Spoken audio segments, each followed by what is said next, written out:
Today, we'll be proving that the surjective continuous mapping of a path-connected space is path-connected. Now, to do that, let's assume that X is path-connected and that there exists a surjective and continuous function f that maps X onto Y. So X is path-connected, and f is surjective and continuous such that it maps X to Y. Now, what we want to show is that Y is path-connected. Now, to do that, let y1 and y2 be two distinct points of Y. Now, since f is surjective, we know that y1 and y2 are in the image of f. So let's write that down. F is surjective.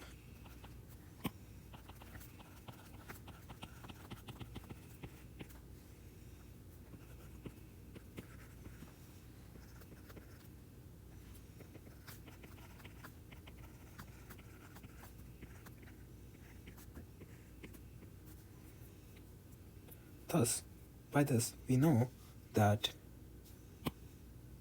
there exists x1 and x2 in X such that f of x1 is equals to y1 and f of x2 is equals to y2, where x1 and x2 are distinct points in X.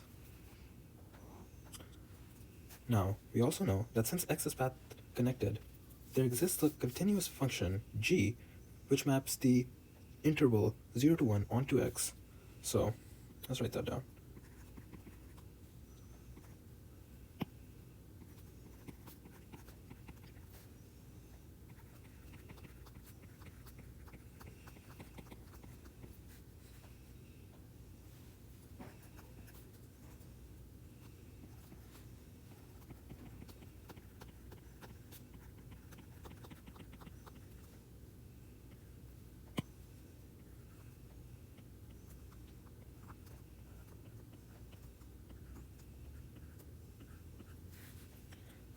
Such that g of 0 must equal to x1 and g of 1 must equal to x2. And we know this by the definition of path-connectedness, because in order for a topological space to be path-connected, we know that there must exist a continuous function that maps the closed interval from 0 to 1 onto the topological space X, such that g of 0 is equals to x1 and g of 1 is equals to x2 for any two distinct points x1 and x2 in X. So we know that by the definition of path-connectedness. Now, since we know that G is continuous, and we know that F is continuous and surjective, what we can do is we can define a new function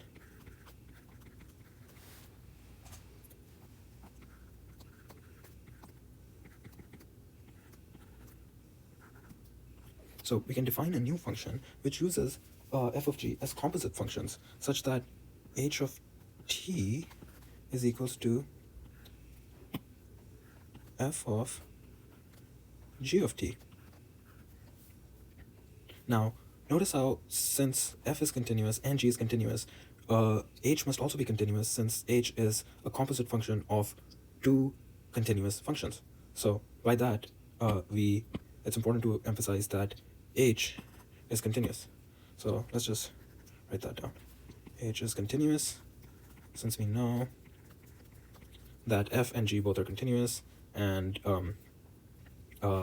composite functions are continuous if both the functions in the composite function are continuous. So let's proceed with our proof. Now over here, let's notice that h of 0 is equals to, we can write this as f of g of 0, right? Now, we know that g of 0 is equals to x1, as we defined above, as we know that X is path-connected. So g of 0 is equals to x1, so then we get f of x1. However, we also know that f of x1 maps onto y1, as we discussed earlier.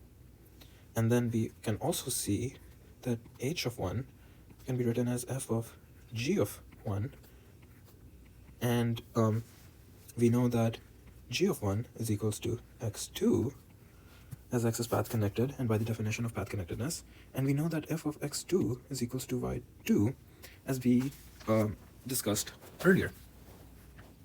So over here, notice how we have a continuous function such that h of 0 maps onto y1 and h of 1 maps onto y2. Here, y1 and y2 are any two distinct points in the space y.